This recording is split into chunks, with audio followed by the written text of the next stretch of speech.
Masih sabar ya di sini ya. Semua? Ya.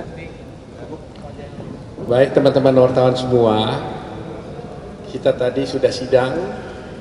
Mungkin teman-teman semuanya juga sudah mendengar apa yang disampaikan oleh Bawaslu. Terus terang aja kami merasa agak sedikit lebih optimis lagi nih setelah mendengar apa yang dibacakan oleh Bawaslu. Anda sendiri bisa lihat kan, banyak laporan memang ke Bawaslu dan semua sudah diproses oleh Bawaslu, tapi ternyata laporan itu banyak sekali yang berhenti karena tidak memenuhi syarat material ataupun syarat formil.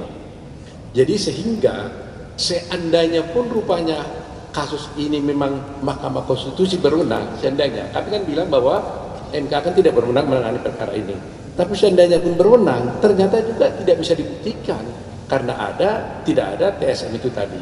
Itu very clear tadi kita lihat ya. Bayangkan ratusan itu yang ribuan malah ya laporan-laporan diproses Bawaslu, tapi ternyata setelah periksa itu terhenti.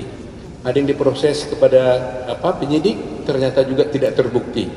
Jadi apa yang dikatakan bahwa ada kecurangan itu ternyata tidak benar ada.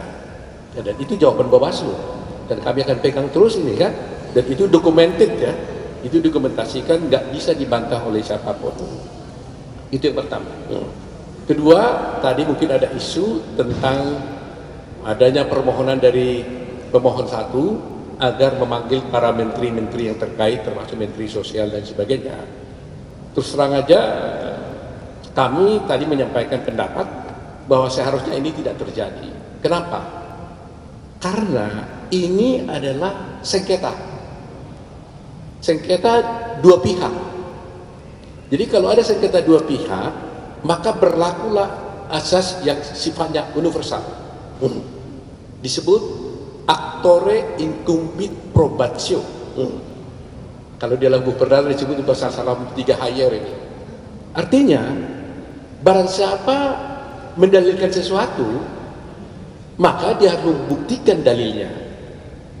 Dan barang siapa menyangkal sesuatu, maka dia harus buktikan penyangkalannya. Jadi istilahnya adalah, terutama adalah burden proof-nya. Kalau you mau buktikan sesuatu, you cari buktimu. Gitu loh. Jadi jangan dia datang ke pengadilan, Pak Hakim, saya ini benar, tolong Hakim, panggil si Anu. Itu nggak bisa. Ini perkara inter partes kan, dua pihak.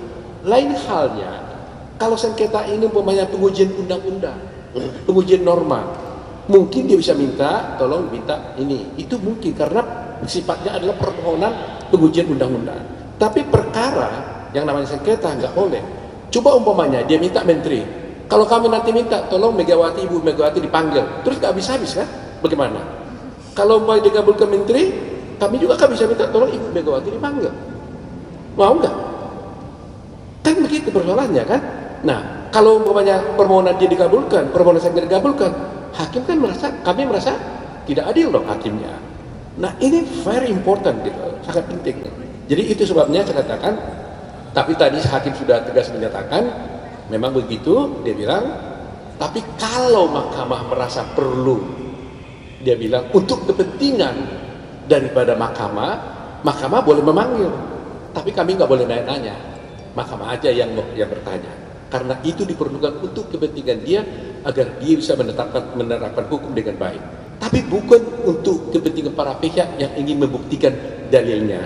Jadi sekali lagi, kalau you gugat, buktikan dalilmu. Kalau ingin buktikan dalilmu, cari saksimu. Panggil saksimu, bawa sendiri saksimu. Itu kira-kira hukum yang berlaku. Saya kira itu saja. Terima kasih. Pak Oto, selamat malam. Putu dari Kompas TV. Sedikit aja Pak, tadi kan dibilang bahwa memang ini beda urusannya lah kalau dibilang harus menghadirkan menteri dan harus dibuktikan dalilnya sendiri.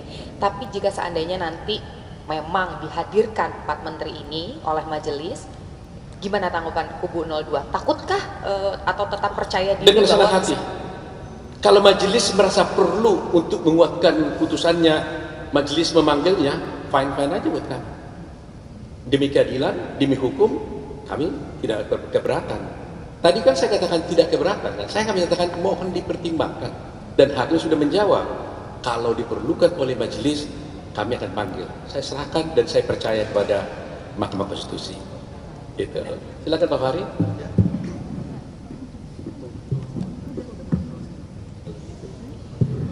Mungkin tambahkan sedikit saja ya.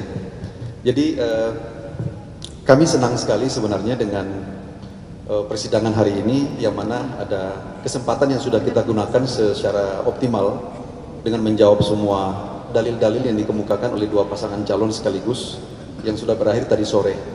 Dan yang paling menggembirakan malam ini adalah keterangan dari Bawaslu, sebagaimana yang kita sudah saksikan, semuanya clear sebenarnya. Jadi narasi besar yang selama ini tentang penggiringan opini, tentang adanya pelanggaran-pelanggaran yang secara sistematik, terstruktur dan masif, itu sudah terbantahkan semua. Karena kenapa? Itu dibuktikan dengan seluruh laporan-laporan yang masuk di Bawaslu. Bawaslu pada hakikatnya menindaklanjuti setiap laporan yang disampaikan. Tetapi apa statusnya? Tindak lanjut itu statusnya ada yang dihentikan, ada yang ditindaklanjuti kepada lembaga yang berwenang, dan ada yang memang sama sekali tidak memenuhi syarat. Lembaga yang berwenang seperti misalnya selama ini ditengerai adanya keterlibatan ASN. Itu Bawaslu menindaklanjuti dengan menindaklanjuti kepada Komisi Aparatur Sipil Negara. Dan rekomendasi dari KSN menghentikan karena tidak cukup memadai dari aspek alat bukti. Persoalan yang lain menyangkut dengan status laporan, ada juga yang memang tidak memenuhi syarat baik aspek material maupun formil. Sehingga semua itu dapat disimpulkan bahwa memang setiap pelanggaran yang terjadi ditindaklanjuti. Kan selama ini narasi yang terbangun itu kan tidak pernah ada tindak lanjut dari Bawaslu pada dasarnya, sehingga dianggap seolah-olah karena tidak ada penyelesaian di level itu, persoalan ini dibawa ke Mahkamah Konstitusi, karena Mahkamah Konstitusi bisa menegakkan prinsip-prinsip konstitusionalisme. Ternyata tidak seperti itu.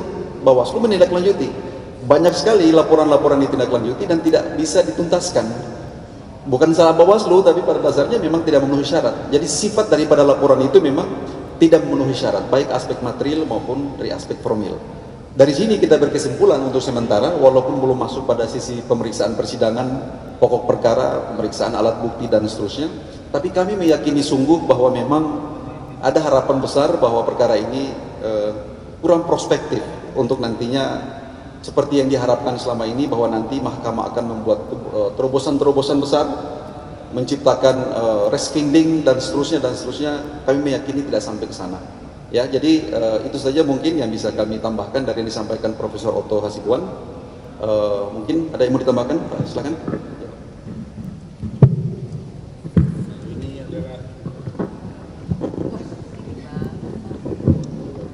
Ya, saya Nikolai. Begini, jadi kami ini adalah pihak yang pernah kalah 2014-2019. Biasa, kalau ada narasi-narasi pihak yang kalah itu biasa. Tapi kita harus buktikan. Tapi manakala kita tidak bisa buktikan, ya kita terima kekalahan kita.